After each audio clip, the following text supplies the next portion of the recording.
ஹல்லேலூயா. நம்ம ஆராதிக்க தேவன் நல்லவர். ஹல்லேலூயா. ஆனால் நாம எப்படி? அதான் பெரிய கேள்வி. ஹல்லேலூயா. தாவீது சொல்லுகிறார் சங்கீதம் 26, கர்த்தாவே என்னை இங்க சோதித்து பாருங்க ஆண்டவரை, நான் உத்தமத்திலே நடக்கிறேன் என்று தேவன் நோக்கி கேட்கிறார். அநேக நேரத்தில் நான் அந்த கேள்வி ஆண்டவரை நான் கேட்பேன், ஆண்டவரே இந்த கேள்வி நான் உங்கள்கிட்ட எப்போ கேட்கணும் ஆண்டவரே, நான் உத்தமத்தில் உங்களுக்கு நான் உண்மையாக நடக்கிறேன் ஆண்டவரே, உங்களுடைய காரியங்களில் நான் எந்த அளவு உண்மையாக இருக்கிறேன் ஆண்டவரே, உங்களுக்கு அடுத்த காரியம் எவ்வளோ உண்மையாக இருக்கான்ட்டு இந்த கேள்வி எப்பவும் எனக்கு கேட்க ரொம்ப ஆசையாக இருக்கு ஆண்டவர்கிட்ட. ஆனால் இதுவரை என்னால் அந்த கேள்வி கேட்க முடியவே இல்லை. நம்ம எந்த அளவுக்கு ஆண்டவர் உண்மையாக இருக்கிறோம். கர்த்தர் நம்மகிட்ட ஒவ்வொரு நாள் இந்த காரியத்தை எதிர்பார்க்கிறார். ஏன்னா நம்ம கர்த்தர் நம்மளை அதிகமாக நேசிக்கிறார், அதிகமாக நம்மளை அவரை தேட வேண்டும் என்று நம் கர்த்தர் நம்மளை விரும்புகிறவராய் காணப்படுகிறார். நல்ல ஒரு சாட்சி கேட்டோம், சகோதரி அருமையான சாட்சி சொன்னாங்க. விசுவாசத்தில் பலப்படும்படியாக ஒரு கதை உண்டு. அவங்க பேர் ஒரு அம்மா இருந்தாங்க. அவங்க பேர் விசுவாச அம்மா. இப்போ அவங்க வீட்டு முன்னாடி ஒரு பெரிய மலை ஒன்று இருந்துச்சான். இப்போ அவங்களுக்கு இந்த மலை பயங்கரமாக ஒரு இடைஞ்சலாக இருந்ததுனால அங்கே ஒரு நாள் நைட்டு படுக்கும் போது ஜெபிச்சாங்களாம். அப்போ முதல் நைட்டு வசனத்தை வாசித்தாங்களாம், நீங்கள் விசுவாசம் இந்த மலையை பார்த்து பேர்ந்து போய் கடலில் போயிருந்தா போயிருந்தோம். அப்போ அந்த வசனம் பண்ணியிருந்து வசனத்தில் பார்த்து ஜபிச்சுட்டு நேராக திரும்பி பார்க்கல, நேராக ரூம்லேயே படுத்துட்டாங்களாம். திரும்ப காலையில் அவங்க திரும்பி பார்க்கும்போது என்ன ஆச்சுன்னா அந்த மலை அப்படியே தான் இருந்ததுதான். உடனே இந்த அம்மா சொன்னாங்க, அதாவது நைட்டு எனக்கு தெரியுமா இந்த மலை போகாதுன்னு எனக்கு தெரியுமே. நம்முடைய ஜபங்கள் எப்படிப்பட்டதை காணப்படுகிறது, நம்முடைய விசுவாசங்கள் நம்ம எப்படிப்பட்டதை காணப்படுகிறது. தேவனோட விசுவாசத்தோடு இருப்பதை காட்டிலும் அதிகம் உணர்வோடு காணப்பட வேண்டும். விசுவாசம் உணர்வு சேர்ந்திருக்கும் போது நம் தேவன்கிட்ட ஒரு காரியங்கள் நாம் பெற்றுக்கொள்ள முடியும். அதை நான் கேட்ட சாட்சி அதான், நமக்கு வாழ்க்கையில் ஒரு விசுவாசத்தையும் ஒரு உணர்வையும் கொடுக்கறதாய் காணப்படுகிறது. எங்கள் வீட்டில் பார்த்தோன்னா என் மனைவி ரொம்ப பலகீனமானவங்க, ஹாஸ்பிட்டல் போக மாட்டாங்க, ரொம்ப பலகீனமானவங்க. இப்போ நான் அவங்கள்ட்ட பலகீன பார்த்து சொல்லுவேன், ஏம்மா வா ஆஸ்பத்திரி போகலான்னா, அப்போ உடனே சொல்லுவாங்க என் வீட்டாரே எனக்கு சத்துரும்பாங்க. நான் இப்போ விசுவாசத்தோடு இருக்கேன், நீங்கள் என்ன படம் ஆஸ்பத்திரி வாங்கலாம் உயிர் என்ன கூட்டு அப்படிங்கன்ட்டு. இதுவரை ஆச்சு அவங்க ஒரு நாள் ஆஸ்பத்திரி கூட அவங்கள்ட்ட பலகீனத்தில்னா யாரும் இருக்க முடியாது. என்னையும் ஒரு ஆஸ்பத்திரி போகவே மாட்டாங்க. ஜபத்தை எப்போ பார்த்து ஜபம் ஆண்டவர் என்ன சுகம் தருவார். என்ன அவங்களோட விசுவாசம் என்ன, ஒரு நாள் ஆண்டவர் என் பலகீனத்தை மாற்றி இந்த உலகம் நான் சாட்சியாக இருக்கணும், அதுக்காக நான் ஒரு நாள் ஆண்டவர் சம்பவம் அது ஒரு சமயம் இது நடக்காமல் போனால் ஆண்டவர் மறுமையில் என்னை பலப்படுத்துறேன்ட்டு எப்பொழுதும் இந்த வார்த்தை சொல்லிக்கிட்டே இருப்பாங்க. நாமளும் ஒவ்வொரு நாள் தேவ சமாதியில் இருக்கிற நாம ஒரு உணர்வோடு காணப்படும் பொழுது தேவன் நமக்காக பரிந்து பேசுகிற தேவனாக காணப்படுகிறார். ஏன்னா தேவன் நான் உன் பரிகாரிய கர்த்தர் என்று சொல்லியிருக்கிறார். ஆபத்து நாட்கள் நம்ம சோர்ந்து போவோம் என்றால் நம்ம பலம் குறுகி போனதாக காணப்படும். எந்த சூழ்நிலையிலும் நம்ம தேவன் நோக்கி ஆபத்து நாட்களில் எந்த சூழ்நிலையில் நம்ம தேவ சமூகத்தில் தம்மை முழுமையாய் அர்ப்பணிக்கும் பொழுது ஒரு உணர்வோடு காணப்படும் பொழுது தேவன் நமக்காக யுத்தம் செய்கிற தேவனாய் காணப்படுகிறார். ஆனால் நம்ம ஒருபோதும் சோர்ந்து போகாதபடி எப்பொழுதும் தேவ சமூகத்தில் நாம் விசுவாசத்தோடு காணப்படும் பொழுது ஒரு உணர்வோடு காணப்படும் பொழுது தேவன் நமக்காக யாவும் செய்கிற தேவனாய் காணப்படுகிறார். ஹல்லேலூயா, ஹல்லேலூயா. இந்த நாளில் நாம் சில தியானத்திற்காக சங்கீதம் 53 அதிகாரம் 2ஆம் வசனத்தை நாம் வாசிக்கலாம். ஒருவர் உணர்வுள்ளவன் உண்டோ என்று பார்க்க தேவன் பரலோகத்திலிருந்து மனுபுத்திரரை கண்ணோக்கினார். ஆமென். தேவனை தேடுகிற உணர்வுள்ளவன் உண்டோ என்று கர்த்தர் பரலோகத்திலிருந்து மனுபுத்திரரை பார்க்கிறார். அவர் எங்கிருந்து மனுஷனை பார்க்கிறார் என்றால் பரலோகத்திலிருந்து பார்க்கிறார். தான் வாசம் பண்ணுகிறதிலிருந்து மனிதரை நம்மை உற்று கவனிக்கிறார். இந்த நாளிலே கர்த்தர்னா நம்ம சபையை கண்ணோக்கி பார்த்து கொண்டிருக்காரு. என் ஜனங்கள் என்னை எப்படியா ஆராதிக்கிறார்கள், எப்படியா எனக்கு மகிமை செலுத்துகிறார் என்று அவர் எங்கிருந்து பார்த்து கொண்டிருக்காருன்னா பரலோகத்திலிருந்து நம்மை உற்று கவனித்து கொண்டிருக்கிறார். ஏன்னா நம்முடைய ஆராதனை 7 மணிக்குன்னா கர்த்தர் நம்ம நேரமே வாசலில் காவல் இருப்பாராம். என் ஜனங்கள் எப்படியா வராங்க, எவ்வளோ உணர்வோடு என்னை தேடி வராங்க, எவ்வளோ அன்போடு என்னை தேடி வராங்கன்ட்டு 7 மணிக்குன்னா நேரமே வந்துரு வாசலுக்கு காத்து நமக்காண்டி காத்து கொண்டு இருப்பாராம். 7 மணியா 7 மணி லேட்டாக வராங்க பார்த்து தேவன் வேதனையோடு, யாரெல்லாம் லேட்டாக வராங்களோ அவங்கள பார்த்து வேதனையோடு இருப்பார். ஐயோ என் ஜனங்கள் உணர்வு இல்லாமல் இப்படி லேட்டாக வராங்களே, நிர்விசாரமாக தேவன் என்னை தேட வராங்களே. ஏன்னா நம் தேவன் நம்மளை தேட வேண்டும் என்று அவர் விரும்புகிறார். அவ்வளவா நம்மளை நேசிக்கிற தேவன்.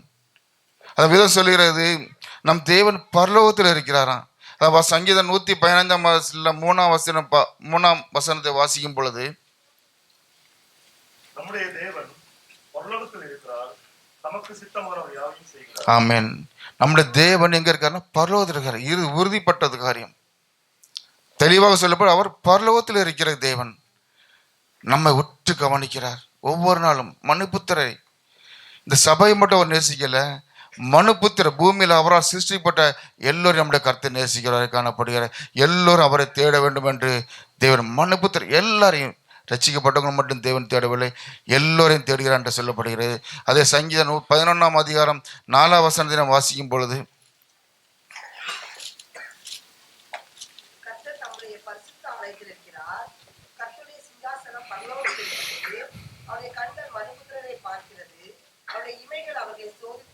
ஆமென். கர்த்தர் எங்க இருக்கிறார்னா அவர் பரலோகத்தில் இருக்கிறார். அவருடைய இமைகள் யாரா நம்ம எல்லாரையும் தேடுதான். என் ஜனங்கள் எப்படியா இருக்கிறார்கள், என் ஜனங்கள் எப்படியா என்னை தேடுகிறார் என்று அவருடைய இமைகள் என்ன நம்மளை சோதித்து அறிகிறதாம். வேதம் சொல்கிறது, எதற்காக நம்மளை தேவன் தேடுகிறார் என்று, எதற்காக நம்மை பார்க்கிறார் என்று பார்க்கும் பொழுது, தம்மை தேடுகிற உணர்வு உள்ளவன் உண்டோ என்று கர்த்தர் நம்மளை தேடுகிறார் காணப்படுகிறார். தேவ சபையில் வந்திருக்க நாம தேவன் ஆராதிக்கும் பொழுது ஒரு உணர்வு வேணும். என் தேவன் எனக்காக யாவன் செய்தார், ஒவ்வொரு நாள் தேவன் என்னை நடத்துகிறார், ஒவ்வொரு நாள் என்னை ஆபத்திலிருந்து எல்லா சூழ்நிலையும் என்னை விடுவிக்கிறார் என்ற அந்த உணர்வோடு தேவ சபையில் வந்து அப்படியே பாடும் பொழுதே தேவ மகிமை பிரசனத்துக்குள்ள நாம் கடந்து செல்ல முடியும். அந்த உணர்வு நமக்கு உள்ளத்தில் காணப்படும் பொழுதுதான் நம் தேவனோடு முழுமையாக ஆராதிக்க முடியும், நம் உள்ளத்தை தேவனுக்கு கொடுக்க முடியும். தேவன் அதை நம்முடைய விரும்புகிற தேவனாய் காணிக்கிறார். ரெண்டாவது, தேவனை நாம் எதற்காக தேட வேண்டும், தேவனை தேடுகிற என்ன நன்மை கிடைக்க போகுது.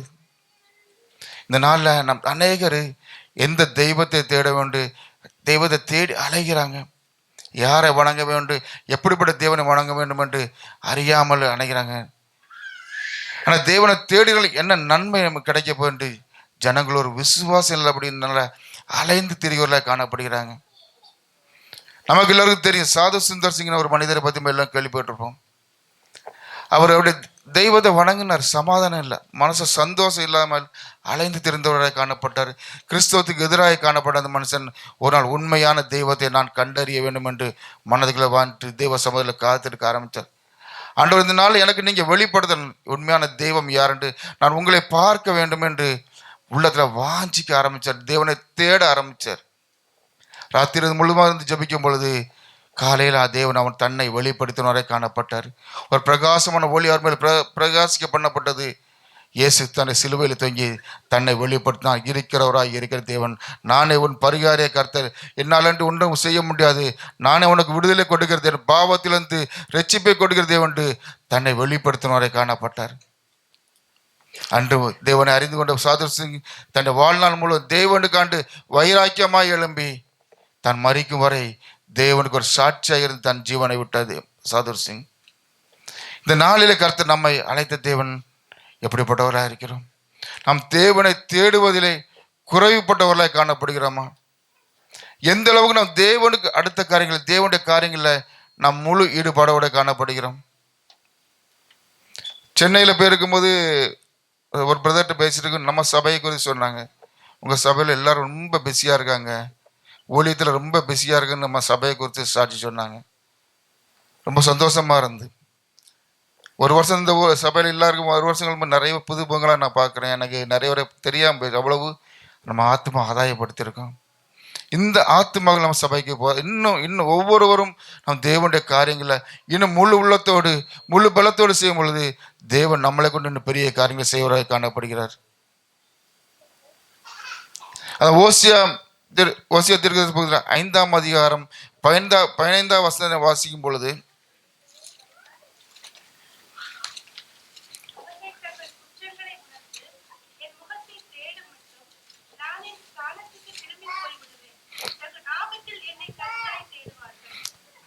ஆமென்.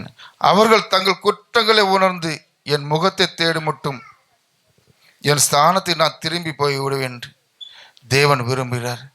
இதுவில் அநேக வேளை நாம் உணர்வற்றவர்களாய் காணப்பட்டு பாவத்திலே விழுந்து தேவனோடு நாம் தூரமாய் காணப்படுகிறோம். எங்க சொல்ல ஓசியா தீர்க்கதரிசி மூலம் சொல்லப்படுகிறது, அவர் தங்கள் குற்றங்களை உணரும் மட்டும் என் முகத்தை தேடு மட்டும் நான் என் ஸ்தானத்தை திரும்பி கொஞ்ச நாள் பெயர்வேன். அவர் என்றைக்கு மனம் திரும்பி என்னிடத்தில் வராங்களோ அன்று அவர்கள் ஆபத்திலே நான் அவருக்கு உதவி செய்கிறவளை காணப்படுகிறேன், துணை நிற்கிற தேவனாய் காணப்படுகிறேன் என்று சொல்லுகிறார். அந்த ஆபத்து இந்த ஜனங்களுக்கு எதற்காக வந்தது என்றால் அவருடைய பாவம்.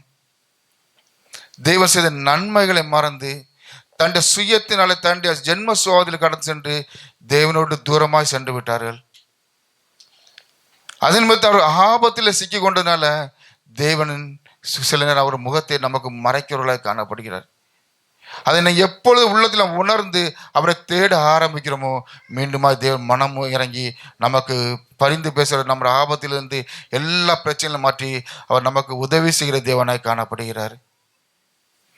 எப்பொழுது என்றால் நாம் அவரை தேடும் பொழுது, அவர் முகத்தை நோக்கி நாம் பார்க்கும் பொழுது. தாவீது சொல்றான், கர்த்தரை என் கண்களுக்கு முன்பாக நான் நிறுத்தி நான் நோக்கி இருக்கிறேன்.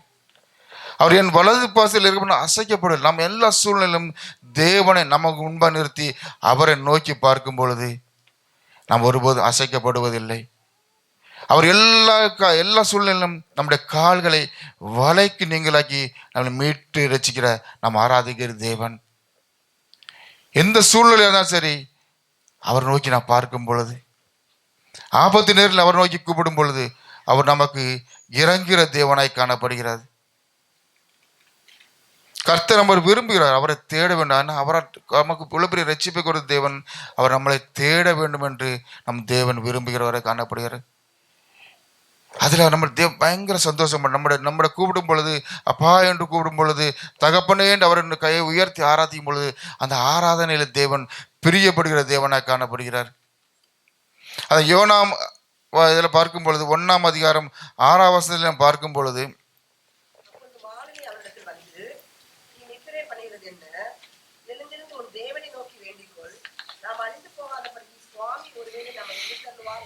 ஆமென். இங்க பெரிய ஒரு பிரச்சனை, ஒரு பெரிய சம்பவம் நடக்க வருது. கப்பல் அலைகள்னால் அலைகளுக்கப்பட்டு கொண்டிருக்கும் போது ஒரு சுகமா தூங்கிட்டு இருக்காரு. அப்ப மாலுமே எல்லாரும் தங்கள் தங்கள் தெய்வங்களை நீங்க கூப்பிடுக்குமாப்பா, அப்படியா ஏறாம பிழைத்து கொள்ளலாம் என்று யோனாவை எழுப்புகிறார். நம் தேவநோக்கி சூழ்நிலை சாதகமாக இல்லாத நேரில், ஆபத்து நேரில் தேவநோக்கி கூப்பிடும் பொழுது நம்முடைய ஆபத்து எல்லாம் மாற்றி நமக்கு ஒரு வழியை உண்டு பண்ணுகிறார். நம் தேவன், ஆராதிக்கிற தேவன், அவர் உண்மையுள்ள தேவனாக காணப்படுகிறார். யோனாவை எழுப்புற, யோனாவை நீ எந்திரி, நீ தூங்காதப்பா, ஜெபம் பண்ணு, தங்கள் தங்கள் தெய்வங்கள் ஜெபம் பண்ணு, ஆண்டவரை கூப்பிடுங்க, ஏன்னா மூழ்க போகிறோம். நம்ம இந்த வேலையில் நமக்கு விடுதலை கொடுக்கிற ஒரே ஆள் நம்முடைய தேவன் ஒரு ஆள் மட்டுமே கூடும். நம்முடைய சூழ்நிலை மோசமாக இருக்கிறது என்று யோனா அப்படி சொல்லும் பொழுது, ஆபத்து நேரத்தில் அவர்களை கூப்பிடும் பொழுது அவர் நமக்கு விடுதலை கொடுக்கிற தேவனாக காட்டுகிறார். அவரால் கூடாத காரியம் ஒன்றுமில்லை. அவர் சொல்ல ஆகும், அது கட்டளையிட இருக்கும் என்று விசுவாசத்தோடு ஒரு உணர்வோடு அவரை நோக்கி கூப்பிடும் பொழுது தேவன் நமக்கு பெரிய காரியங்களை செய்கிறவரை காணப்படுகிறார். அதான் சங்கீதம் 34ஆம் அதிகாரம் 4ஆம் வசனத்தில் பார்க்கும் பொழுது, கர்த்தரை தேடினேன், அவர் எனக்கு செவி கொடுத்து என்னுடைய எல்லா பயத்திற்கும் என்னை நீங்களாக்கி விட்டார். ஆமென். நான் கர்த்தரை தேடினேன், அவர் எல்லா பயத்துக்கும் எல்லா சூழ்நிலை மாற்றி என்னை பயத்தை நீங்களாக்கி ரட்சித்தார் என்று சொல்லப்படுகிறது. நாம் கர்த்தரை தேடும் பொழுது, நம்ம அவர் நோக்கி பார்க்கும் பொழுது அவர் நம்முடைய எல்லா பயத்தையும் மாற்றுகிற தேவனுடன். அது பயந்து போய் நான் சொல்றேன், இது காரியம் எப்படி ஆகுமோ, இது என்ன ஆகும் என்று நம்ம கலங்கி போயிருக்கும் பொழுது அவரை மட்டும் தேடுவோம் என்றால், உள்ளத்தை ஆழத்தில் அவர் நோக்கி கூப்பிடவும் ஆரம்பிப்போம் என்றால் அவரை எல்லா பயத்தையும் நம்ம நீக்கி நம்மை ரட்சிக்கிற தேவனாக காணப்படுகிறார். ஒரு விடுதலை கொடுக்கிற தேவனாக காணப்படுகிறார். எப்பொழுது முழு உள்ளத்தோடு முழு விசுவாசத்தோடு அவர் நோக்கி தேடும் பொழுது அவர் நமக்கு எல்லா காரியம் ஒரு பெரிய ரட்சிப்பை கொடுக்கிற தேவனாக காணப்படுகிறார். ஏன்னா நாம் ஆராதிக்க தேவன் அவர் பரலோகத்தில் விட்டு இருக்கிறார். அவர் பரலோகத்திலிருந்து நம்ம ஒவ்வொருவரையும் கண்ணோக்கி பார்த்து கொண்டு இருக்கிற தேவனாக காணப்படுகிறார். என் ஜனங்கள் என்னை எப்படியா ஆராதிக்கிறார் என்று, எப்படி உணர்வோடு என்று தேடி தேவன் உற்று கவனித்து கொண்டு இருக்கிறார் என்று சொல்லப்படுகிற வேத வாசனை. அவர் பரலோகத்தில் நமக்கு செவி கொடுக்கிற தேவனாக காணப்படுகிறார். தாவீது சொன்ன, கர்த்தரை சத்தமிட்டு கதறி கூப்பிட்டேன், அவர் தம சிங்காசனத்தை என் சத்தத்துக்கு செவி சாய்த்தார் என்று சங்கீதம் சொல்லப்பட்டு இருக்கிறது. அவர் நம்முடைய பதில் அவர் கொடுக்கிற இடம், அவருடைய சிங்காசனம் நமக்கு பதில் கொடுக்கிற தேவனாக காணப்படுகிறார். அவர் பரலோகம் தாம் வீட்டில் இருக்கிற அந்த பரிசுத்திலிருந்து அவர் நோக்கி கூப்பிடும் பொழுது, அவரை தேடும் பொழுது அவர் நமக்கு பதில் கொடுக்கிற தேவனாக காணப்படுகிறார். ஒருபோது நம்மளை வெறுமையாக அனுப்பி நம்முடைய சத்தத்துக்கு செவி கேட்காத போல் இருக்கிற தேவன்ல அவர் நோக்கி கூப்பிடும் பொழுது, நம் பாவத்தை விட்டு மனம் திரும்பி அவர் நோக்கி பார்க்கும் பொழுது அவர் நமக்கு மன்னித்து நமக்கு ஒரு விடுதலை கொடுக்கிற தேவனாய் காணப்படுகிறார். உண்மையா தம்மை நோக்கி கூப்பிட யாவருக்கும் நான் சமீபம் உங்க பக்கத்தில் இருக்கிறேன் என்று, சமீபமா இருக்கிறேன் தேவன் நமக்கு ஒவ்வொரு வாக்கு கொடுக்கிற தேவனாக காணப்படுகிறார். நம்முடைய தேடல் எப்படிப்பட்டதாக காணப்படுகிறது? தேவனுடைய விருப்பத்தின்படி நாம் தேடுகிறோமா, ஆனால் நம்ம மனம் போன பக்கத்தில் தேடுகிறோமா என்று சற்று நம்ம சோய்த்து ஆராய்ந்து பார்க்கலாம். சங்கீதம் 102:19 சொல்லப்படுகிறது,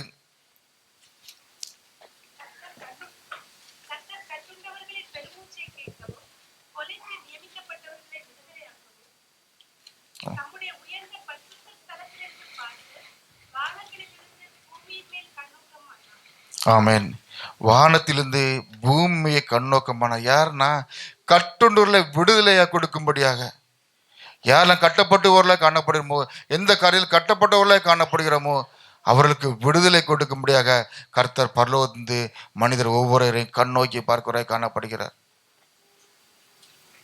எதிலே கட்டப்பட்டவர்களாக காணப்படுகிறோம்? பாவத்திலே கட்டப்பட்டவர்களாக காணப்படுகிறோமா? சாபத்திலே கட்டப்பட்டவர்களாக காணப்படுகிறோமா? தரித்திரத்திலே கட்டப்பட்டவர்களாக காணப்படுகிறோமா? அவரை நோக்கி பார்க்கும்போது, அவர் முகத்தை நோக்கி பார்க்கும் பொழுது அவர் நம்முடைய கட்டுகள் எல்லாம் மாற்றி நமக்கு ஒரு ஜெயத்தை கொடுக்கிற தேவன் நமக்காக காத்து கொண்டு இருக்கிறார். ஒன்றை ஒன்று செய்வோம் என்றால் அவரை மட்டும் நோக்கி பார்த்து அவர் நோக்கி கூப்பிட பழகி கொள்வோம் என்றால், அவரோடு நடக்க பழகி கொள்வோம் என்றால், அவரோடு பேச பழகி கொள்வோம் என்றால் தேவன் நமக்கு ஒரு விடுதலை கொடுக்கிற தேவனாக காணப்படுகிறார். நம்முடைய கட்டுகள் எல்லாம் மாற்றுகிற தேவன் அவர் ஒருவராலே மட்டுக்கூடும். நம்முடைய பலத்தினால முடியாது, நம்ம பலத்துக்காரத்தினால செய்ய முடியாது. தேவனுடைய ஆவினால், அவருடைய கிருபையினாலே, அந்த கிருபையை கற்றுக்கொள்ள வேண்டும் என்றால் தேவன் நோக்கி நாம் பார்க்கும் பொழுது, தேவனோடு நடக்க பழகி கொள்ளும் பொழுது தேவன் நமக்குடைய கட்டுகள் எல்லாம் மாற்றி நமக்கு ஒரு ஜெயத்தை, ஒரு விசாலத்தை கொடுக்கிற தேவனாய் காணப்படுகிறார். ஒன்றை மட்டும் என்ன செய்யணும்? அவரை தேட பழகி கொள்ள வேண்டும். ஒவ்வொரு நாளும் அனுதின ஜெபங்கள்ல, தனிப்பட்ட ஜெபங்கள்ல, சபையில மட்டும் ஜெபிக்கிறவளை காணப்படாதபடி நம்முடைய வீடுகளில் செல்லும் பொழுது, நம்முடைய தனிப்பட்ட அன்றாட ஜீவியங்களில் ஒவ்வொரு நாளும் கர்த்தரை சார்ந்து கொள்ளும் பொழுது, கர்த்தரை நம் கண்கள் முன்னால் நிறுத்தி அவர் நோக்கி பார்க்கும் பொழுது அவர் நம்ம ஒரு விசாலத்தை கொடுக்கிற எல்லா கட்டுகளிலிருந்து நம்மளை விடுதலை கொடுக்கிற தேவனாக காணப்படுறாரு. நீ கலங்காதே என்று, நீ திகையாதே என்று, நான் உன்னுடைய தேவன், நானே உன் பரிகாரிய கர்த்தர் என்று, என் நீதியும் வல்ல கரத்தினால் உன்னை தாங்குவேன் என்று ஒவ்வொரு அவருடைய கரத்தில் நம்ம தாங்கி நடத்துகிற தேவன். எப்பொழுது என்றால் அவரை தேடும் பொழுது, அவரை பார்க்கும் பொழுது, அவருடைய பேச பழகி கொள்ளும் பொழுது தேவன் நமக்கு ஒரு பெரிய காரியங்களை செய்கிறார் காணப்படுகிறார். அதை யாத்திராகமம் 2:24 பார்க்கும் பொழுது,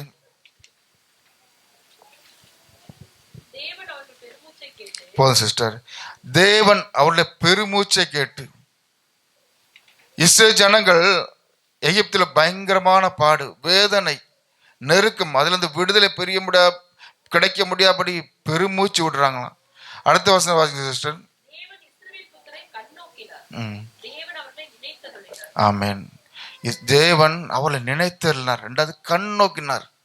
அவங்களோட பெருமூச்சை பார்த்து இஸ்ரேல் ஜனங்கள் அந்த தேசத்துல, எகிப்து தேசத்துல அவங்களுக்கு தங்களுடைய வேதனை அழ கூட உரிமை கிடையாது. அப்படிப்பட்ட ஒரு நெருக்கம்.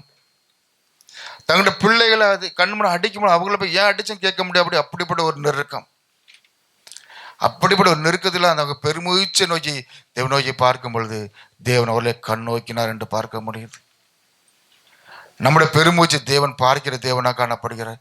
அவர் நோக்கி பார்க்கும் பொழுது, அவர் நோக்கி கேட்கும் பொழுது நம்முடைய பெருமூச்செல்லாம் மாற்றி நமக்கு ஒரு விடுதலை கொடுக்கிற தேவனாக காணப்படுகிறார். அவருடைய பெருமூச்சை பார்த்து தேவன் அந்த எகிப்து அடிமத்திலிருந்து ஒரு விடுதலை கொடுக்கிற தேவனாக காணப்படுகிறார் என்று நாம் பார்க்கும் பொழுது, மாறாக அந்த ஜனங்கள் என்ன பண்ணா, அவர் உணர்வற்றவர்களாய் மாறி போனார் என்று நாம் பார்க்கிறோம்.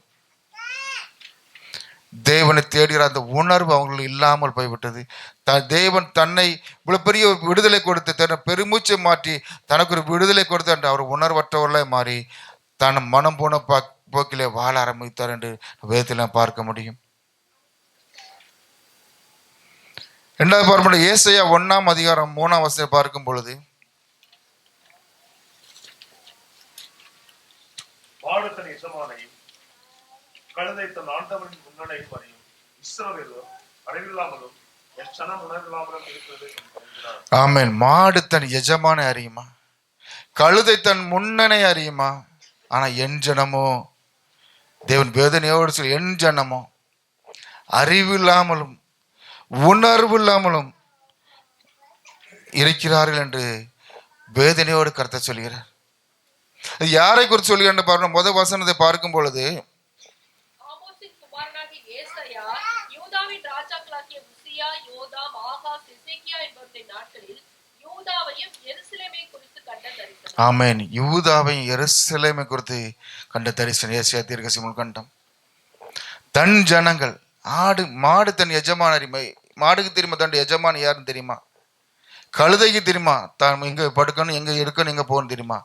ஆனால் அவரால் உருவாக்கப்பட்ட, அவரால் ரட்சிக்கப்பட்ட ஜனங்கள் தான் உணர்வற்றவர்களாய் போயிட்டார் என்று தேவன் வேதனையோடு சொல்லுகிறார். தேவன் எப்படி ஆராதிக்கிறோம் என்று பெரிய காரியம் அல்ல, எந்த அளவு தேவன்கிட்ட உள்ள நம் உணர்வோடு இருக்காதான் முக்கியம். சபையில வந்து நம்ம தேவன் கூட்டத்தோடு ஆராய்ச்சிடலாம். நம்மளோட ஒவ்வொரு அன்றாட வாழ்க்கையிலும் நம்ம தேவனுடைய காட்டில் எப்படி உணர்வோடு காணப்படும், தேவன் அதை நம்மளை உற்று கவனிக்கிறதாக காணப்படுகிறார். மாடு தன் எஜமான அறியுமா, கழுதை தன் முன்னணி அறியும். உணர்வற்று போயிட்டாங்களாம், உணர்வற்றவர்களாய் போயிட்டாங்க என்று சொல்லப்படுகிறது. அதை பார்க்கதே வசனத்தில் பார்க்கும் பொழுது 6ஆம் வசனத்தை வாசிங்க. தொடங்கி உச்சந்தலை மற்றும் அதிலே சுகமே இல்லை. அது காயமும் வீக்கமும் நொதிக்கிற இராணமும் உள்ளது. அது சீல் பிதுக்கப்படாமலும் கட்டப்படாமலும் எண்ணெயினால் ஆற்றப்படாமலும் இருக்கிறது. ஆமென். அவர்கள் உடல் எப்படி இருக்குன்னா, உச்சந்தலைந்து உள்ளங்கால் வர வீக்கமும், சுகம் இல்லை, வேதனை, சமாதானம் இல்லை, குழப்பம், பிரச்சனை, பாடுகள். அவங்க அந்த அனுபவத்தில், எந்த அனுபவத்தில் வரலன்னா சீல் பிதுக்கப்பட்ட அனுபவத்தில் அவங்க வரவே இல்லை. தன்னை ஒப்பு கொடுக்கவே இல்லை. தன்னை சுயத்தை சுய இச்சையின்படி தனக்கென்று ஒரு தெய்வத்தை வைத்து அதை வணங்க ஆரம்பித்தார்கள். தேவனை ஆராதிக்க நாம சீல் பிதுக்கப்பட்ட அனுபவத்தில் வரணும். நமக்கு ஒரு காயம் வந்துட்டுனா ஹாஸ்பிட்டல் போயிட்டு என்ன பண்ணா, அந்த சீல் பிதுக்கப்பட்டு வெளியே எடுக்கணும். அந்த சீல் இருக்கிறதுன்னு என்ன பண்ணா, வேதனை, அது உள்ள வேதனை இருந்து குத்திட்டே இருக்குமா. இப்ப தேவனை ஆராதிக்கிற நாமும் பாவம் நமக்குள்ள வந்துட்டுனா, ஏன்னா பாவம் எப்படி கொண்டு வரணும்னா ரகசியமா வரும், சந்தோஷமா. இதான சின்ன விஷயம் தானே, கொஞ்சம் செய்யலாம், அது கொஞ்சம் கொஞ்சமா பெருசாயிருமா. ஒரு நாள் என்ன, உணர்வற்றவர்களா இந்த பாவம் நம்மளை மாற்றி விடும், தேவனை விட்டு தூரமாய் சென்று விடுமா. நாம் சீல் பிதுக்கப்பட்ட அனுபவத்தில் கடந்து வரணும். தேவன் அதான் விரும்புகிறார். ஏன்னா பாவம் வரும்போது அந்த சீல்ப்புக்குன்னா தேவ சமுதிரம் முழங்கால், ஆண்டவரே நம்ம ஒப்பு கொடுக்கும் பொழுது, நம்மை வெறுமையாக்கும் பொழுது, நம்மை தாழ்த்தும் பொழுது, ஆண்டவரே இந்த காரியத்தில் நான் பலவீனனா இருக்கு, இந்த பலவீனத்தை என்னை மாற்றி எனக்கு ஒரு பலத்தை தாருங்க ஆண்டவர் என்று நாம ஜெபிக்கு ஒரு சீல் பிதுக்கப்பட்ட அனுபவத்தில் காணப்பட வேண்டும். சீல் பிதுக்கப்பட்டு அதில் எண்ணெய் தடவ வேண்டும். காயங்கள் மருந்து போடும் பொழுதுதான் அது மாறும். அது மாற்றப்பட வேண்டும். நம்மை ஒப்பு கொடுக்கும் பொழுது, நம்மை தாழ்த்தும் பொழுதுதான் தேவன் நமக்கு இந்த பாவத்திலிருந்து, ஒரு சாபத்திலிருந்து நமக்கு ஒரு விடுதலை கொடுக்கிற தேவனாய் காணப்படுகிறார். காயம் கட்டப்படணும் நமக்கு. நல்ல கர்த்தர் அதை தான் நம்ம விரும்புகிறோம். சீல் பிதுக்கப்பட்ட அனுபவத்தில் முக்கியமாக நம்ம கடந்து வர வேண்டும். அந்த சீல் பாவத்தோடு நம்ம அலைந்திருந்து என் ஜனங்கள் போல் நம்ம இராதபடி தேவனுக்கு பிரியமாய் நம்ம வாழும் பொழுது, தேவனே சார்ந்து கொள்ளும் பொழுது, ஒரு உணர்வோடு காணப்படும் பொழுது, தேவன் நமக்காக யாவை செய்து பிடிக்கிற தேவனாக காணப்படுகிறார். அது எரேமியா 8ஆம் அதிகாரம் 7ஆம் வசனத்தை பார்க்கும் பொழுது,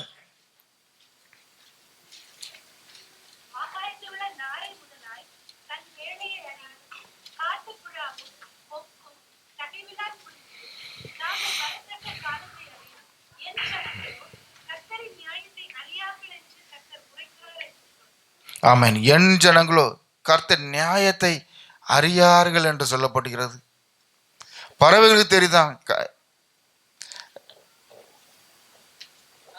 ஆகாயத்து பறவைகள் எல்லாம் தெரியுதா, அது காலையிலுக்கு புறப்பட்டு தன் சாயங்காலம் தன் இறை தேட்டு தன் கூடுகள் கரெக்டாக அந்த அது காரியங்களுக்கு அதாவது வேலைகளை கரெக்டாக செய்கிறதான். ஆனால் என் ஜனங்களோ உணர்வற்றவர்களை தேவனை தேவன் என்று அறிய துதிக்காதபடி தனக்கு இஷ்டமான தனக்கு பிரியமான ஒன்றை உருவாக்கி தேவனோடு தூரமாய் காணப்பட்டது என்று வேதம் சொல்லப்படுகிறது. எப்படி என்றால் உணர்வற்று போயிட்டு அவங்க உள்ள எப்படி போச்சுன்னா உணர்வற்றவர்களை மதியற்றவர்களை மாறி போயிட்டு தன்னை அழைத்த தேவனை தனக்கு ஒரு பெருமூச்சு விடுதலை கொடுத்த தேவனை மறந்தன. அவங்க என்னன்னா எகிப்தை மீண்டும் திரும்பி பார்க்க ஆரம்பிச்சாங்க. எகிப்தை அனுபவத்தை அவங்க விரும்பினாங்க. அது ஒரு கிராமத்து பக்கத்தில் ஒரு பயங்கரமான ஒரு அழகான ஒரு காடு ஒன்று இருந்ததாம். அந்த காட்டில் அந்த கிராமத்து மக்கள் அந்த காட்டில் அவங்க தினமும் பிழைப்பு நடத்துவாங்களாம். தினமும் காடுகளில் போய் அதில் நிறைய பழங்கள் அதனோட காய்கறி இருக்குமா. இப்படிப்பட்ட சூழ்நிலை என்ன பண்ணால் அந்த காட்டில் ஒரு மரம் ஸ்பெஷல் மரம் ஒன்றாம். அந்த மரம் பார்க்க ரொம்ப அழகாக இருக்குமா. அந்த இலைகள் அந்த கனி ரொம்ப வாசனையாக இருக்குமா. அந்த பழம் பழுத்தாச்சுன்னா அப்படி ரொம்ப வாசனை. அந்த மரத்து பக்கத்தில் போயாச்சுனாலே அந்த பழத்தை சாப்பிடாம யாரும் வரமாட்டாங்க. அப்படிப்பட்ட ஒரு வாசனை கவர்ந்து இழுக்கிற அந்த ஒரு கவர்ச்சிகரமான ஒரு மரம். அந்த இலைகளை பார்த்து அவ்வளோ அழகாக இருக்குமா. அந்த மரம் அழகாக இருக்குமா. அந்த மரத்தில் ஸ்பெஷல் என்னென்னா அந்த மரத்தோட பழத்தை சாப்பிட்டாச்சுன்னா வீட்டுக்கு வந்தாச்சுன்னா அந்த பழத்தோட கிரியை என்ன நடக்கும்னா ஒரு மெண்டல் ஆயிடுவாங்களாம் மனுஷன். ஒரு 10 நாள் 20 நாள் அந்த பழத்தோட எஃபெக்ட் என்ன நம்மளை அப்படி ஒரு மெண்டல் மாதிரி ஆக்கிருமா.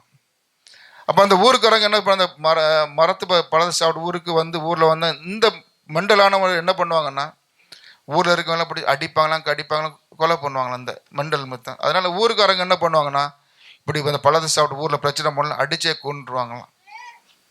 இப்படியா ஒரு சகோதரன் சாப்பிட்டு அந்த பழத்தை சாப்பிட்டு ஒரு ஊரில் வராரு. இதை மாதிரி காரியங்களை பண்ணும் பொழுது அவனுடைய தகப்பனார் போய் அந்த ஊருக்காரன் சமாதானம் பரிந்து பேசி நான் என் மகனுக்கு ஒரு டைம் விடுங்க நான் பாதுகாத்துக்கணும் அந்த மகனை கூட்டி கொண்டு தாண்டி வீட்டில் வைத்து 10 நாள் பாதுகாத்து அந்த மகன் சரியாக திரும்ப அந்த மகன் திரும்ப காட்டுக்கு செல்லும் பொழுது திரும்பமாக அந்த மரத்துக்கு பக்கத்தில் போகிறாரு. போயிட்டு அந்த பழத்தை எடுத்து திரும்ப ஏன்னா அந்த பழம் சாப்பிட்டாச்சுன்னா பசி எடுக்காதான் இல்லை தண்ணி தாகம் எடுக்காதான். இப்படி அந்த சகோதரர் திரும்ப காட்டுக்கு செல்லும் பொழுது அந்த மரத்தில் போய் அந்த காயை சாப்பிடலான்னு வாங்கிட்டு போகும்பொழுது திரும்ப வீட்டை நோக்கி பார்க்கிறானா. அப்போ அந்த தகப்பனை நோக்கி தகப்பனுக்கு என்னன்னா வீட்டில் இருக்கும்போது இவன் புத்தி தெளிவான ஒரு தகப்பன். அப்பா இதில் மண்டையில் என்னப்பா அடிபட்டுக்கு அப்பா நீ அன்னைக்கு உன்னை வீட்டில் அடைச்சிட்டு போன சாப்பாடு தர நீ கட்டையில அடித்து வெட்டினது இல்லைப்பா. இந்த கையில் என்னப்பா நீ இப்படி நீ கடிச்சதுப்பா. வயிறில் என்னப்பா நீ. அப்போ தன் தகப்பன்னு அப்பா எனக்காண்டி எந்த அப்பா இவ்வளோ அடி வாங்கியிருக்காரு எனக்காக பாடுகள் பட்டிருக்கிறாரு எனக்காக காயப்பட்டிருக்காரு என்று மீண்டும் அந்த பழத்தை தூரட்டு மீண்டுமா திரும்பி வந்துடுறாராம். நம்முடைய கர்த்தராகிய இயேசு நமக்காக அப்படி செய்திருக்கிறார். நம்முடைய பாடுகளுக்காக நம்முடைய பாவங்களுக்காக நம்முடைய மீறுதலுக்காக அவர் காயப்பட்டிருக்காரு. அவர் நொறுக்கப்பட்டிருக்காரு. நமக்காக யாவையும் சகித்து இருக்கிற தேவன் அவரை நாம் எந்த அளவாய் தேடுகிறோம் எந்த அளவை நாம் உணர்வுள்ளவனாய் காணப்படுகிறோம். நம்மை தான் வைத்து சோதித்து பார்ப்போம். அவருடைய காயங்களை ஒவ்வொரு நோக்கி பார்ப்போம். உணர்வோடு ஆண்டவரே நீங்கள் எனக்காக அந்த காயம் எனக்கு ஆண்டுகளை பட்டேன் ஆண்டவரே எனக்காகலப்பா நீங்கள் எனக்காக என்று அந்த உணர்வோடு அவரை பார்க்கும் பொழுது தேவன் நம்முடைய எல்லா பாவங்களும் நமக்கு விடுதலை கொடுக்கிற தேவனாக காணப்படுகிறார். அவரை நமக்கு பரிந்து பேசுகிற தேவனாக காணப்படுகிறார். அவரை நம்முடைய பரிகார கர்த்தராக இருக்கிறார். நான் இயேசு நம்மளை விரும்புகிறார். ரொம்ப நேசிக்கிறார் நம்மளை இயேசு.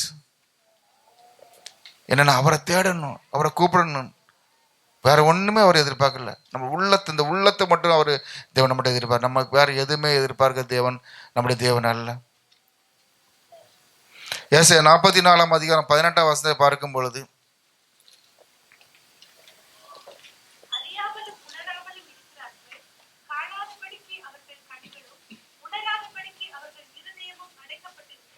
ஆமேன். அவருடைய கண்கள் காணாதபடி அவர் இருதயம் உணராதபடி அடைக்கப்பட்டதாக காணப்படுகிறது. தங்களுக்கென்று தெய்வத்தை விக்கிரங்களை உருவாக்கி அதை நமஸ்கரித்து அதை வணங்கி தங்களை தேவனோடு தூரமாய் சென்றுபட்டு உணர்வற்றவர்களாய் மதியற்றவர்களாய் ஆகிப்பட்டார்கள் இதில் பார்க்க முடியுது. அதாவது உபாகமம் 32:22 அவர் யோசனை கெட்ட ஜாதிகள் என்று சொல்லப்படுகிறது, உணர்வுள்ள ஜனம் என்று வேதனையோடு சொல்லப்படுகிறது. அவர் யோசனை இல்லாத ஜாதி. இஸ்ரேல் ஜனங்கள் தேவனை அழைத்து கொண்டு அந்த வழிகள் எல்லாம் மறந்து போயிட்டாங்க. அவர் யோசனையில புத்தி ஏற்றவர்களாய் மாறி போயிட்டு தேவனை விட்டு தூரமாய் சென்று போயிட்டார் என்று சொல்லப்படுகிறது. அதான் 119 சங்கீதம் 104 வசனம் பார்க்கும் பொழுது, கட்டளைகளால் நான் உணர்வடைந்தேன் என்று சொல்லப்பட்டிருக்கு. வேதமே வெளிச்சம். நமக்காக நாளை நமக்கு ஒரு வேதம் கொடுக்கப்பட்டிருக்கு, ஒரு கட்டளை நமக்கு கொடுக்கப்பட்டிருக்கு. ஒரு கட்டளை நம்ம ஒவ்வொரு நாளும் உணர்வடையும் பொழுது தேவன் நம்மளை நித்திய வழி நடத்துகிற தேவனை காணப்படுகிறார். அனுதினம் நம்முடைய ஜீவத்தில் இந்த வேத வார்த்தைகளை நம் உள்ளத்திலே நிறுத்தி அதை நோக்கி பார்க்கும் பொழுது நமக்கு ஒரு உணர்வை கொடுக்கிறார். அவர் எல்லா காரியத்திலும் நம்மை விலக்கி பாதுகாக்கிற தேவனாய் காணப்படுகிறார். பார்க்கும் பொழுது சிம்சோனுடைய வாழ்க்கையில பார்க்கும் பொழுது உணர்வற்றவன். அவன் நஸ்ரயன், அவன் இதை நஸ்ரயன். அவன் இஸ்ரேல் ஜனங்களை மீட்கும்படிய கர்த்தர் அவனை நஸ்ரயனை தெரிந்து கொண்டார். ஆனால் மாறாக தன்னுடைய சுயத்துக்கு ஒப்பு கொடுத்து தேவனோடு தூரமாக சென்று போனான். அதனால வேதனை, கண்கள் பிடுங்கப்பட்டவனை காணப்பட்டான். இதனாலே நாம் தேவனை ஆராதிக்கிறோம், தேவன் முன்பாக நம் நோக்கி பார்க்கிறவர்களை காணப்படும். நம்ம கண்கள் பிடுங்கப்படாதபடி, பாவத்தை விழுந்து நம் ஜீவனை மறித்து கொள்ளாதபடி எப்பொழுது தேவன் நோக்கி பார்க்கும் பொழுது தேவன் நமக்கு பெரிய காரியங்களை செய்வதை காணப்படுகிறார். தாவீது வாழ்க்கையில் நம்ம பார்க்கும் பொழுது எல்லா சூழ்நிலையும் தேவனோடு ஆலோசனை பண்ணுகிறவனாய் காணப்படும். எந்த சூழ்நிலை எடுத்த எந்த காரியம் எடுத்து தேவன்கிட்ட ஆலோசனை, ஆண்டவரே நான் செய்யட்டுமா, இது செய்யட்டுமா. ஆனால் ஒரே ஒரு சம்பவத்தில் மட்டும் தன் உணர்வுக்கு இடம் கொடுக்காதபடி, தேவனோட உணர்வுட்டு வெளியே தன் சுயத்துக்கு தன்னை ஒப்பு கொடுத்தான். அதனால பயங்கரமான பாடுகளை அனுபவத்தை காணப்படுகிறது. அதான் சங்கீதம் 51 அவன் தேவன் நோக்கி மண்டாடு, ஆண்டவரை நான் இழந்து போன எல்லா காரியங்களும் வேண்டுமாண்டார், நான் பாவத்தை வாழ்ந்து என்று. பலி உங்களுக்கு பிரியமல்ல ஆண்டவரே, ஆனால் பலி நீ விரும்பினா செலுத்துறேன். தேவன் பலியை விரும்பல, நொறுங்குண்டு இருதையும் நறுங்குண்டு தேவன் நாளில் விரும்புகிற தேவனாக காணப்படுகிறார். பலி செலுத்திடலாம், பலியை தேவன் விரும்புறது, தகன பலிகளை தேவன் விரும்புறது இல்லை. நொறுங்குண்டு இருதையும் தன்னுடைய பாவங்களை நினைத்து மனம் வருந்தி தேவசனம் மன்னிப்பு கேட்டு மனம் வருந்தும் நொறுங்குடையத்தோடு அவர் நோக்கி பார்க்கும் பொழுது தேவன் நம்மளுக்கு இரக்கம் காண்கிற தேவனாக காணப்படுகிறார். யோசேப்புடைய வாழ்க்கையில பார்க்கும்போது, யோசேப்பும் தாவீது வாழ்க்கையை கம்பேர் பண்ணும் பொழுது ரெண்டு ஒரே சம்பவம் நடக்கு, ஆனால் கொஞ்சம் வித்தியாசமாக காணப்படுகிறது. யோசேப்பு வாழ்க்கை ஒரு பாவம் தன்னை சூழ்ந்து கொள்ள வரும் பொழுது அதை தன் தேவனுக்கு முன்பாக உண்மையோடு காணப்படும், தன் எஜமான முன்பாக தான் உண்மையோடு காணப்பட வேண்டும் என்று நிற்க வேண்டும் என்று பாவத்தை உதறி தள்ளுவனாய் அதை விட்டு வெளியே வந்தவனாய் காணப்படுகிறான். ஏன்னா பாவம் எப்படிப்பட்டனா கண்களுக்கு முன்பாக பளபளப்பா தெரியுமா, ரொம்ப ஈஸியாக நம்ம வந்துடலாமா, அப்படியே வளர்ப்பு அப்படியே கவர்ச்சியாக இழுக்குமா, நெருங்க நெருங்க நெருங்க கடைசியில் காலையில் நம்ம அப்படியே மூழ்கடிச்சிடுமா. யோசேப்புடைய பாவம் நெருங்கி வந்த பொழுது அதை உதறி தள்ளிவிட்டா வீட்டை விட்டு வெளியே வந்து விட்டான்னு வேதத்தில் காண முடிகிறது. ஏன்னா பாவம் நம்ம நெருங்கி சூழ்ந்திருக்கும், பாவம் நம்ம சுத்தி கொண்டு இருக்கும். எல்லா சூழ்நிலும் அதை உதறி தள்ளதுக்கு கூட எப்பொழுதும் உணர்வோடி தன் எஜமானுக்கு தன்னை வீட்டில் அவனுக்கு எல்லாம் அதிகாரம்னா ஒன்றை உலகத்தில் மீது எல்லாம் அவனுக்கு அதிகாரம் கொடுத்திருந்தாரு. அந்த உணர்வோடி யோசேப்பு காணப்பட்டான். கர்த்தர் இயேசு கிறிஸ்து நமக்கு நாளை கொடுத்திருக்கிறார். இவ்வளவு விலையேறப்பட்ட ரட்சிப்பை நம்ம கொடுத்திருக்க, இலவசமா நம்ம கொடுத்திருக்க தேவன். அந்த ரட்சிப்பை நம்ம அற்பமா எண்ணாதபடி, அது ஒருபோது அற்பமாய் தள்ளி விடாதபடி அவரை சார்ந்து கொள்வோம், அவரை தேடிக்கொள்ள பழகிக்கொள்வோம். ஒரு உணர்வோடி வாழ ஒவ்வொரு நாள் உணர்வு கர்த்தர் தான் விரும்புவார். என்னை தேடி உணர்வுள்ளவன் என்று கர்த்தர் மனுபத்தின பரவது நம்மளை உற்று பார்க்கிறார். எப்படி என்ற உணர்வோடு காணப்படுகிறாங்க. என்னை உண்மையோடு ஆராதிக்கிற, உண்மையோடு கருத்தாய் தேர்வு என்று தேவன் நம்ம ஒவ்வொருவரையும் காண்கிற தேவனாக காணப்படுகிறார். அதான் ஆகார் சொல்லுவார், அவர் என்னை காண்கிற தெய்வம் என்று. நம்முடைய கர்த்தர் நம்மளை காண்கிற தெய்வம், ஒவ்வொரு சூழ்நிலை காண்கிற தெய்வமாக காணப்படுகிறார். நம்மளை நடத்துகிற தெய்வமாக காணப்படுகிறார். எல்லா சூழ்நிலை அவரை நோக்கி சார்ந்து கொள்ளும் பொழுது தேவன் நமக்காக பெரிய காரியங்களை செய்யப்படுகிறார். அதே போல யோனோக்குடைய வாழ்க்கையில பார்க்கும் பொழுது 369 வருஷங்கள் வாழ்ந்தான் என்று சொல்லப்படுகிறது. 300 வருஷம் தேவனோடு சஞ்சரித்து கொண்டு இருந்தான் சொல்லுது. அவனுக்கு பிரச்சனை இல்லாமல் இருந்திருக்குமா, அவனுக்கு பாடுகள் இல்லாமல் இருந்திருக்குமா, வேதனை இல்லாமல், சபலம் இல்லை, நம்மளை போல மனுஷனா வாழ்ந்தான். அவனுக்கு நம்மளை போல எல்லா காரியங்களும், ஆனால் எல்லா சூழ்நிலையும் உணர்வோடு தேவனை பற்றி கொண்டான். எனக்கு விட்டு சொல்ல முன்ன தேவன் எடுத்துக்கொள்ளப்பட்டான். ஆனால் அவன் இந்த பூமியில் நம்மளை போல எல்லா காரியங்களும் அனுபவிச்சிருப்பான். எல்லா வேதனைகளும் அவனை ஒரு குடும்பமாக நடத்தின மனுஷன். ஆனால் எந்த சூழ்நிலையும் தேவனை சார்ந்து கொண்டான். தேவனை பற்றிடுவான, தேவனை தேடுகிற, தேவனை பாவம் சூழ்ந்தும் பொழுதுதான் நம்ம அதை விட்டு தேவனை நோக்கி பார்க்கும் பொழுது தேவன் நமக்கு பலத்தை கொடுக்கிற தேவனாய் காணப்படுகிறார். நல்ல கருத்தில் தேவனை ஆராதிக்க வந்துட்டு நாம எப்படிப்பட்டவர்களாக இருக்கிறோம்? ஒரு உணர்வோடு காணப்படும். கேட்ட வசனப்படி தேவனை தேடுகிற உணர்வுள்ளவனோ உண்டோ என்று பார்க்க என்று தேவன் வேதனையோடு பார்க்கிறார். ஏன்னா பூமியெல்லாம் பாவத்தினால் இறந்து பட்டு